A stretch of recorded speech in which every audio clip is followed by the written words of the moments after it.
Welcome to Ironside Christian Radio.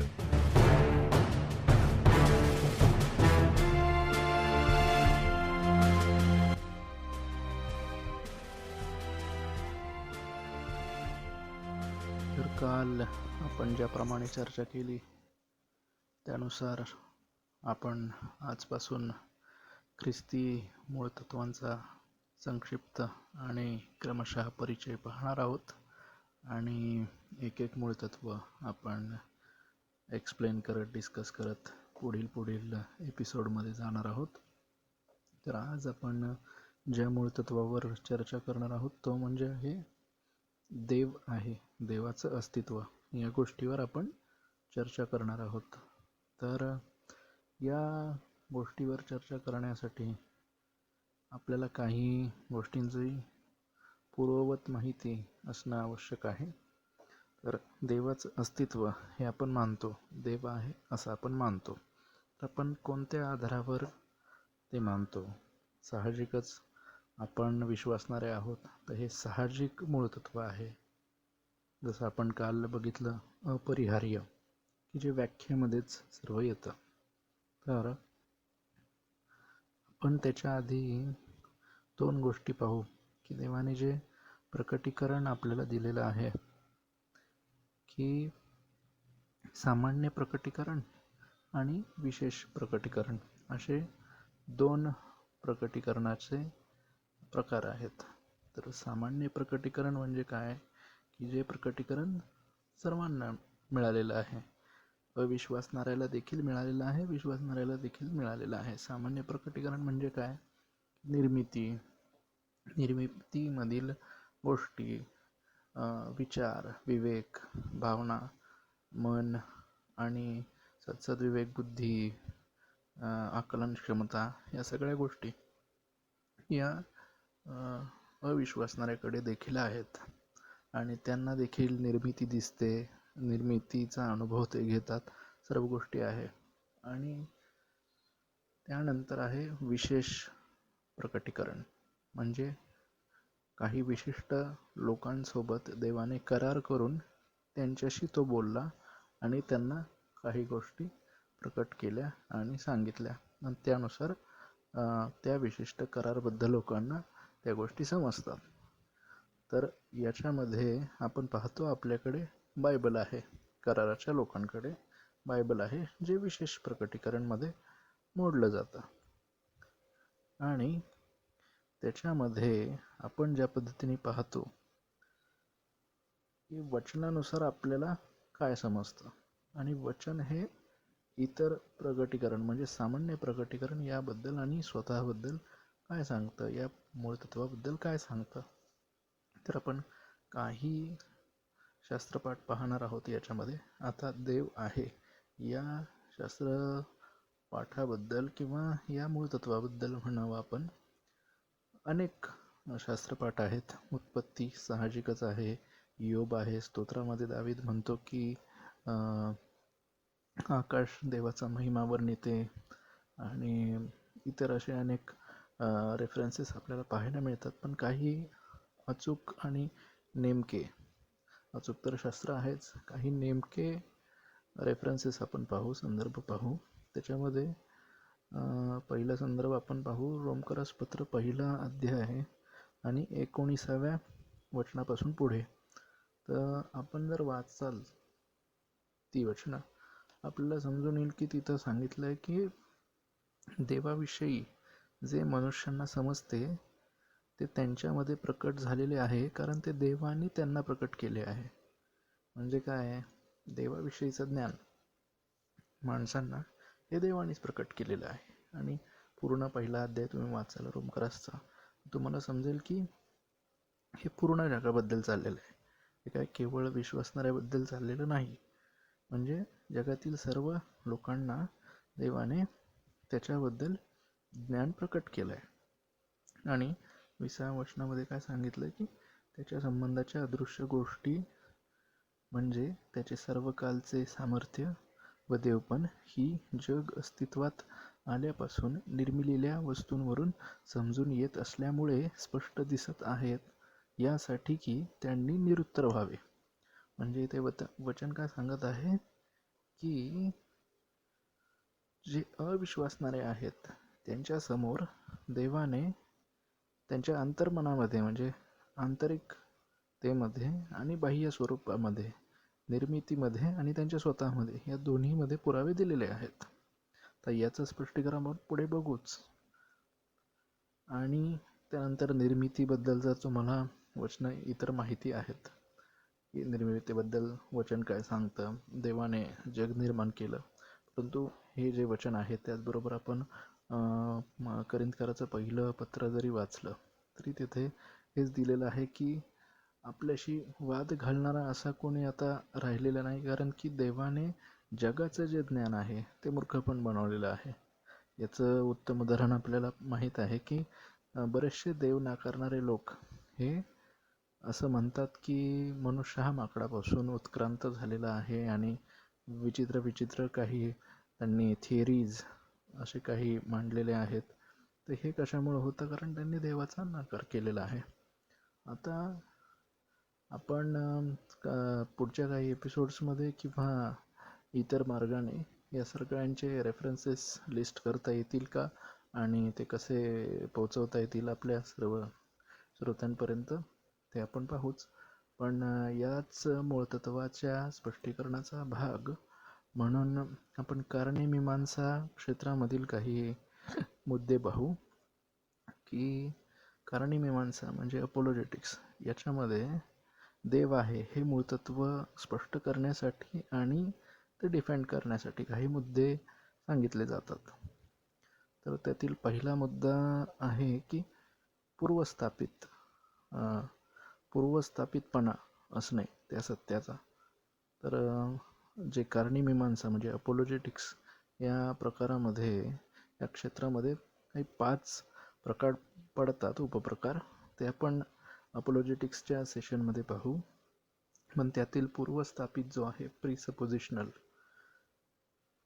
ते जसे आपण पौल जसा एक्सप्लेन करतो किंवा वचनामध्ये जसं एक्सप्लेन केलेलं आहे की मनुष्य जो देवाला नाकारतो त्याला आधीच माहीत असतं, ऑलरेडी माहीत असतं की देव आहे, आणि ते माहीत असता तो ते सत्य दाबतो, त्याला नाकारतो आणि मग तो पुढे मूर्खपणाकडे वळतो आणि त्याचं ज्ञान हे मूर्खपणाकडे जातं. तर आपण उदाहरण घेऊया. जर एखादा नास्तिक आहे किंवा कोणीही आहे, तो असं म्हणतो की देव नाही आणि या जगामध्ये जे काय भौतिक आहे ते सगळं मला जे दिसत आहे तेच सत्य आहे, परंतु तो देवाला नाकारण्यासाठी कोणत्या गोष्टीचा वापर करतो? भौतिकतेचा तर वापर करतोच, परंतु ज्या गोष्टी त्याच्या वैश्विक दृष्टिकोनामध्ये म्हणजे वर्ल्डव्ह्यूमध्ये नाहीत. उदाहरणादाखल आपण घेऊ, आणि हे उदाहरण प्रत्येक नास्तिकाला लागू पडतं, कोणत्याही प्रकारचा असो, तो उत्क्रांतीमध्ये विश्वास ठेवो की न ठेवो. उदाहरणामधून आपण एक घेऊ की त्याचा विश्वास आहे माकडापासून माणूस उत्क्रांत झाला, की सर्व एक बिग बँग झाला, मोठा स्फोट झाला, त्या स्फोटामधून मग काही रसायनं तयार झाले, त्या रसायनामधून अमिबा आणि काय ते प्रोटो जे काही जीव असतील ते निर्माण झाले, मग मासा झाला आणि मग मासा नंतर माकड बनला आणि माकडापासून माणूस झाला. ठीक आहे, एवढं सगळं झालं असं त्यांनी मान्य जरी केलं तरी त्या माकडाचं आणि हे सगळं जग हे भौतिकच राहील. तर अभौतिक जे सत्य आहेत, अभौतिक सत्य म्हणजे काय की ज्या गोष्टी भौतिक नाहीत परंतु ते सत्य आहेत, म्हणजे काय, तर्क, प्रेम, क्षमा, न्याय, नैतिकता, भावना, विचार, व्याकरण, संख्या, बौद्धिक आकलन, दुःख, आनंद, बरं वाईट, या सगळ्या गोष्टी या काय आहेत की त्या भौतिक नाहीत. त्याचा रंग, हात आपण असं लावू शकत नाही, परंतु ते सत्य आहेत. आता आपण म्हणतो कसं की मला 10 किलो आनंद झाला असं आपण म्हणत नाही, कारण आनंद हा वजनामध्ये, रंगामध्ये, आकारामध्ये मोजण्यासारखा नाही आहे, परंतु तो सत्य आहे.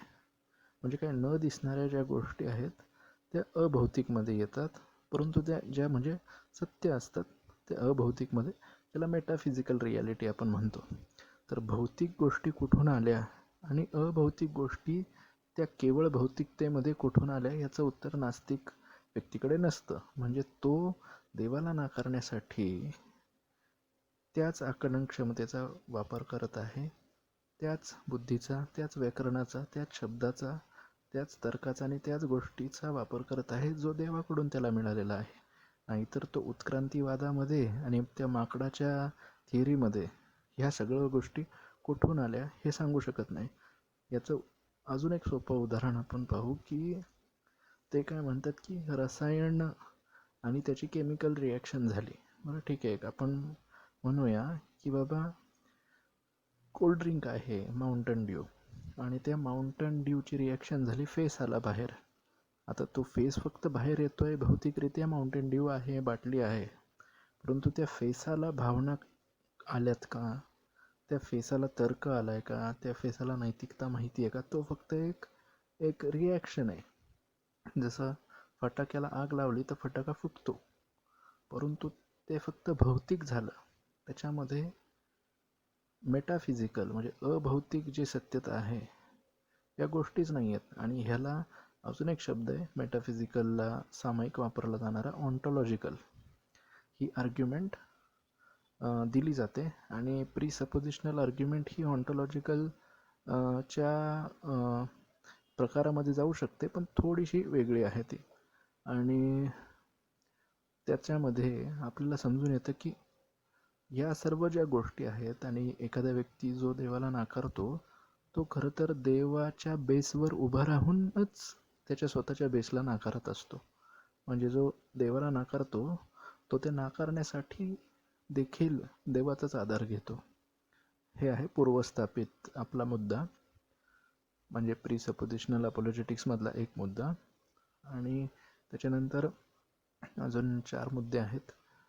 त्याच्यातला पहिला मुद्दा म्हणजे कॉस्मॉलॉजिकल आर्ग्युमेंट, म्हणजे निर्मितीकडून जो मुद्दा पुढे प्रस्तुत केला जातो की बाबा निर्मिती आहे म्हणून निर्माणकर्ता देखील असलाच पाहिजे.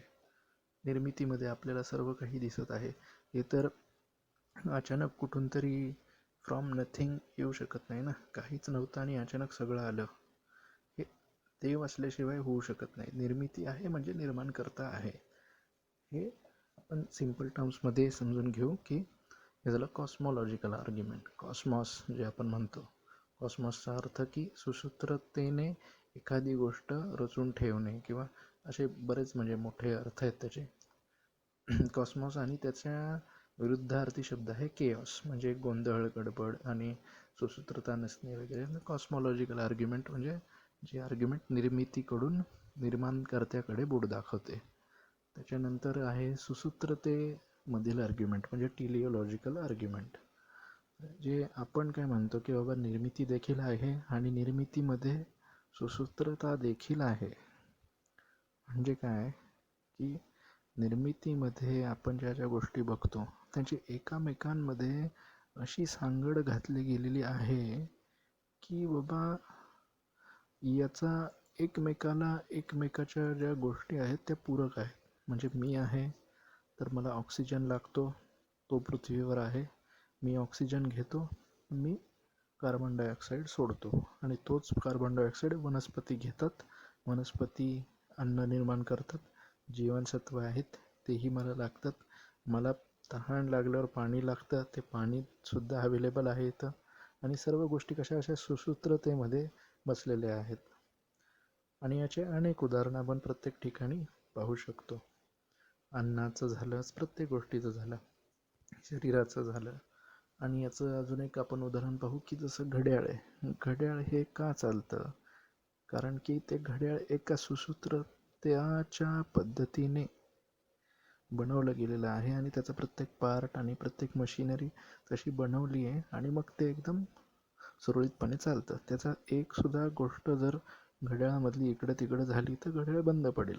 मग ते बनवतानाच इतकं सुसूत्रतेने बनवावं लागतं की ते पूर्णपणे नीट चालेल. अचानक असं काही होत नाही की बाबा एका फॅक्टरीमध्ये स्फोट झालेला आहे आणि अचानक घड्याळ आणि गाडी आणि वेगवेगळे मशीन बाहेर पडायला लागलेत बनून. अचानक काही होत नाही, त्याला एक हेतुपूर्वक आणि उद्देशपूर्वकरित्या बनवावंच लागतं. ही झाली टिलिओलॉजिकल आर्ग्युमेंट, म्हणजे सुसूत्रतेमधून दिलेली आर्ग्युमेंट किंवा मुद्दा. त्याच्या पुढील आर्ग्युमेंट आहे मॉरल आर्ग्युमेंट, म्हणजे नैतिक आर्ग्युमेंट, नैतिक मुद्दा. आपण देव नाकारणाऱ्या व्यक्तींना सांगतो आणि आपण देखील असं मानतो की नैतिकता ही जगामध्ये अस्तित्वामध्ये आहे, नैतिक नियम अस्तित्वामध्ये आहे. याचं उदाहरण आपण घेऊ की आज आपण म्हणतो की खून करणं वाईट आहे, खून केला नाही पाहिजे. तर हे कोण ठरवतं बाबा की खून केलं नाही पाहिजे? उद्या कोणी म्हणजे खुनी लोक आहेत ते तर काय म्हणतील की आमच्या दृष्टीने खून करणं चांगलं आहे, छान आहे, तर केलं पाहिजे. आणि समोरचा माणूस म्हणतोय नाही केलं पाहिजे. मग हे ठरवलं कोणी की खून करणं वाईट आहे? आपल्याला माहिती आहे की देवाने जेव्हा आदम हवेला बनवलं तेव्हा देवाने नियम पहिला काय सांगितलं होता की नैतिकतेचा जो आधार आहे, बऱ्या वाईटाचं जे ज्ञान आहे ते देवाकडेच असलं पाहिजे, ते मानवाने स्वतःच्या हातामध्ये घेतलं नाही पाहिजे. परंतु मानवाने काय केलेलं आहे, बऱ्या वाईटाचं जे ज्ञान आहे, नैतिकतेची जी व्याख्या आहे, नैतिकतेची व्याख्या ही स्वतःच्या हातात घेतलेली आहे. आणि मग बऱ्या वाईटाचं ज्ञान झालं की मनुष्य मग बऱ्याला वाईट आणि वाईटाला बरं म्हणायला मोकळा झालेला आहे, तो नैतिक व्याख्या बदलायला मोकळा झालेला आहे. आणि हेच गोष्ट देवाला नको होती. देवाने सांगितलं होतं की नैतिकतेची व्याख्या तुम्ही नाही करायची, देवानेच करायची. म्हणजे काय की बऱ्या वाईटाचं ज्ञान हे झालं, मग नंतर आपल्याला माहिती आहे पुढं काय काय गोष्टी झाल्या. तर देवाच्या हातात आहे नैतिकता काय आहे ते सांगणं. आणि म्हणून प्रत्येक माणूस स्वतः उठून म्हणू शकत नाही की मी म्हणतो आज की चोरी करणं हे गुन्हा नाही आहे, चोरी करणं चालू शकतं. दुसरा माणूस म्हणतोय की चोरी नाही करायची. मग कुणाचं खरं? जगातला प्रत्येक माणूस उठून तेच म्हणेल की मी म्हणतो तेच खरं. आपण ती गोष्ट तर अशी डिसाईड करू शकत नाही, ठरवू शकत नाही. त्याच्यासाठी एकमेव सत्य अशा गोष्टी पाहिजे, हे एकमेवच पाहिजे आणि ते अधिकारयुक्त पाहिजे. तर पुढे जाऊन जर आपण एक्सप्लेन करायचं झालं की बाबा खून करणे का वाईट, तर नास्तिक लोक असे तोडके मोडके उत्तर देण्याचा प्रयत्न करतात की की इजा होते आणि जीव जातो वगैरे म्हणून. परंतु जीव जातो म्हणजे जीवाला किंमत आहे असं तुम्ही म्हणता, की जीव घेतला नाही पाहिजे कारण जीव किमती आहे. बरं ठीक आहे, त्या जीवाला किंमत येते कुठून? जीवाला किंमत तर बिग बँग आणि त्या स्फोटामधून आलेल्या माकडामधून तर किंमत येऊ शकत नाही. कारण ज्या गोष्टीचा जन्मच अपघातामधून झालेला आहे, रिॲक्शनमधून, त्याला काय किंमत असणार आहे? निर्मितीला किंमत ही निर्माणकर्त्यामुळेच येते. एखादी गोष्ट निर्मित आहे म्हणजे निर्माण केलेली आहे म्हणूनच ती किमती आहे. जर ती निर्माण केलेली नसेल तर त्याला कुठून किंमत येते? म्हणून तर आपण म्हणतो ना की जीव हा गेला नाही पाहिजे. सर्व लोक जर असे अमर असते आणि जसं आपण बघतो की काही याच्यामध्ये दाखवलं जातं सुपर हिरो मूव्हीजमध्ये की तो वॉल्वरीन असतो आणि त्याला जर कोणी काही मारलं तर त्याचा जो घाव असतो आणि तो परत भरून निघतो. आणि काही चाकू असेल जे काय, हे एक उदाहरण म्हणून सांगत आहे. तर तसं जर असतं तर मग कोणी टेन्शन घेतलं नसतं की बाबा जीव काय जातच नाही आहे, मग कशाला टेन्शन घ्यायचं, काहीही करा. पण जीव जातोय म्हणजे आपण काय म्हणतोय, जीवाला किंमत आहे. मग नास्तिक माणूस काय म्हणतोय की बाबा जीवाला किंमत येते कुठून? याचं उत्तर तो देऊ शकत नाही. याचं उत्तर केवळ आणि केवळ देव मानणाऱ्या लोकांकडे आहे. म्हणजे मॉरल जी आर्ग्युमेंट आहे, नैतिक आर्ग्युमेंट जी आहे, ती आपली सक्सेसफुल आहे. तर याच्या पुढची जी आर्ग्युमेंट आहे ती म्हणजे ऑन्टोलॉजिकल आर्ग्युमेंट. जसं आपण सर्वात पहिल्यांदा बघितलं की ऑन्टॉलॉजी जे अभौतिक गोष्टींचं जे आपण आपल्या विवेकामध्ये, मनामध्ये, वैचारिक पातळीवर ह्या सर्व गोष्टींचा विचार करतो, त्यानुसार आता एक आर्ग्युमेंट अशी सांगितली जाते. ऑन्टोलॉजिकलमध्ये अनेक गोष्टी अशा आहेत की त्याच्या अंतर्गत बऱ्याच मुद्द्यांमध्ये त्या एक्सप्लेन केल्या जातात. ऑन्टोलॉजिकल अशी गोष्ट सांगितली जाते की आपल्या मनाच्या कल्पनेमध्ये किंवा विचारांमध्ये देवाबद्दल आपण विचार करू शकतो आणि कल्पू शकतो, म्हणजे विचार करू शकतो. आणि तो असा विचार आपण करू शकतो की प्रत्येक गोष्टीचं एकदम अतिउच्च पातळी आणि ती देवाला आपण लागू करू शकतो, अप्लाय करू शकतो. तर अशी जी संकल्पना आपल्या डोक्यात येते, म्हणजे ती एक संकल्पना म्हणून आपल्या डोक्यात येऊ शकते, हे तर झालं. दुसरी गोष्ट, अशा काही गोष्टी असतात की ज्या संकल्पनेमध्ये सुद्धा आपल्या डोक्यात आहेत आणि अस्तित्वात देखील येऊ शकतात किंवा आलेल्या असतात. याचं उदाहरण दिलं जातं की जो पेंटर आहे, चित्रकार आहे, त्याच्या मनामध्ये आहे की मला काय चित्र काढायचं आहे, पण त्याने अजून ते काढलेलं नाही आहे. म्हणजे तोपर्यंत ते आहे संकल्पनेमध्येच. त्यांनी काढल्यानंतर ते संकल्पनेमध्ये देखील अस्तित्वामध्ये आहे आणि त्याच्यानंतर तीच गोष्ट भौतिकरित्या देखील अस्तित्वामध्ये आहे. आता जर भौतिकरित्या ती अतिउच्च जाऊ शकते आणि संकल्पनेमध्ये देखील अतिउच्च जाऊ शकते, दोन्हीकडे अस्तित्वात येऊ शकते, आणि आता त्याच्या पलीकडं विचार तो करू शकत नाही, म्हणजे अस्तित्वात असणार आहे ती गोष्ट, कारण त्यांनी ती संकल्पना देखील केलेली आहे आणि भौतिकरित्या सुद्धा त्यांनी पाहिलेली आहे. तर जुन्या काळामध्ये ऑन्टॉलॉजीची अशी आर्ग्युमेंट दिली जायची की आपण संकल्पनेमध्ये देवाची जी प्रतिमा आहे, देवाचे जे स्वभाव गुण आहे, स्वरूप आहे, तिथपर्यंत आपण संकल्पना करू शकतो आणि त्याच्या पलीकडे करू शकत नाही, त्याच्या पुढच्या पातळीवर करू शकत नाही. एकदम हायेस्ट पातळी आपण देवाबद्दल विचार करू शकतो. म्हणजे ती गोष्ट अस्तित्वात असलीच पाहिजे, कारण देव अस्तित्वात असल्यामुळेच आपल्या डोक्यामध्ये ती गोष्ट येऊ शकते. कारण जर देव या व्यक्तीच्या पलीकडे जर आपण अस्तित्वात असणाऱ्या गोष्टीबद्दल विचार करू शकलो असतो तर मग आपण केला असता, परंतु तो आपण करू शकत नाही, कारण की देव आहे. ही गोष्ट जरा समजायला अवघड आहे, परंतु नंतर आपण याच्यावर अपोलॉजेटिक्स म्हणजे कारणीमीमांसाच्या सेशनमध्ये या गोष्टी इन डिटेल आपण पाहूच. प्रत्येक या आर्ग्युमेंट्स किंवा हे मुद्दे काय असतात याचं आपलं एक परिचय चालू आहे.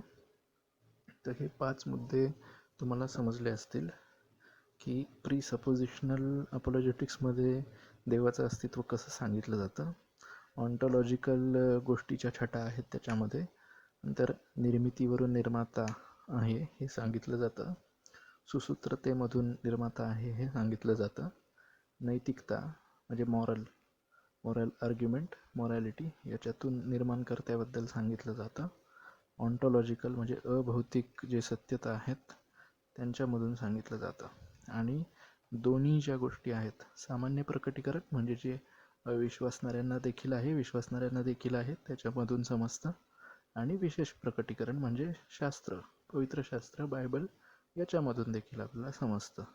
तर हे सर्व मुद्दे तुम्हाला समजले असतील, आणि याच्याबद्दल किंवा कोणत्याही गोष्टीबद्दल जर तुमच्या मनामध्ये किंवा तुम्हाला काही प्रश्न असले तर तुम्ही कमेंटमध्ये टाकू शकता आणि आपण त्याचा उत्तर देण्याचा प्रयत्न करू. आणि इतरही काही वेगवेगळ्या मुद्द्यांवर जर प्रश्न असतील तर तेही तुम्ही टाकू शकता.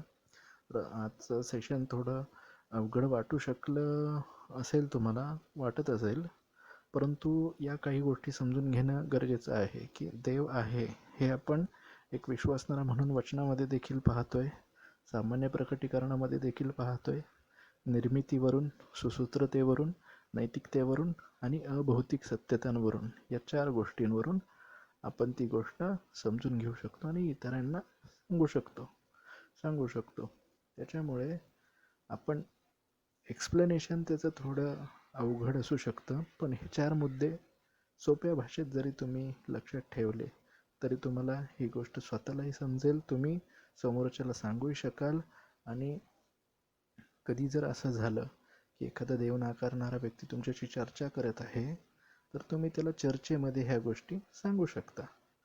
तर लक्षात आलंच असेल, आणि याच्यावर काही प्रश्न असतील तर आपण घेऊ आणि कमेंटमध्ये वगैरे तुम्ही टाका. आणि असेच सेशनच्या शेवटी मग आपण त्या प्रश्नांची उत्तरं असा एक सेगमेंट, असा एक भाग तिथं ठेवू आणि मग जसे असेल तसे प्रश्नाचे उत्तरं देखील देऊ. मग आपण पुढच्या एपिसोडमध्ये पुढच्या मूळ तत्वाबरोबर भेटूया. आणि जर हा एपिसोड तुम्हाला समजला नसेल किंवा एखादी गोष्ट तुम्हाला अधिक स्पष्ट करून किंवा पुन्हा एक्सप्लेन करून हवी असेल तर तरी तसेही सांगा. आपण परत एकदा त्या गोष्टीवर एपिसोड घेऊया. पण तुम्ही या गोष्टी जरी नोट डाऊन केल्या किंवा समजून घेतले तरी चालेल. जे काय असेल तुम्ही कमेंटमध्ये प्रश्न आणि इतर गोष्टी आहेतच.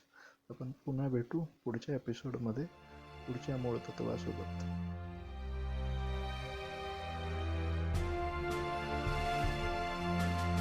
See you next time. Subscribe to Ironside Christian Radio YouTube channel. Hit the bell icon, like, comment and share.